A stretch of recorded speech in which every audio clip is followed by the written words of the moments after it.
చాలీస మరియు భగవద్గీత నేర్చుకునే పిల్లలకు అల్పాహారానికి సహకారంగా నిలిచిన వారు రాజపాక యాదయ్య గారు, ఆర్ మనోహరమ్మ, నితీష్ కుమార్ గారు, ఆర్ స్వాతి గారు, యువరాజ్ మోహన్ కుమార్ గారు, వీరు మనకి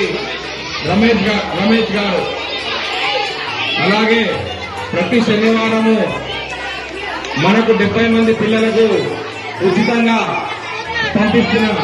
అల్పాహారాన్ని ఉచితంగా వీరితో పాటు ప్రతి శనివారం ఎవరు వచ్చినా ఎవరు రాకపోయినా ప్రతి శనివారం 70 ప్లేట్లు మనకు ఉచితంగా పంపిస్తున్న మహా టిఫిన్ సెంటర్ వారు, అశోక్ గారు, బాలమర్పేట మహా టిఫిన్ సెంటర్ వారు, వీరికి వీరి కుటుంబ సభ్యులకు ఆ శ్రీరామచంద్రుని ఆశీస్సులు ఎవరైనా ఉండి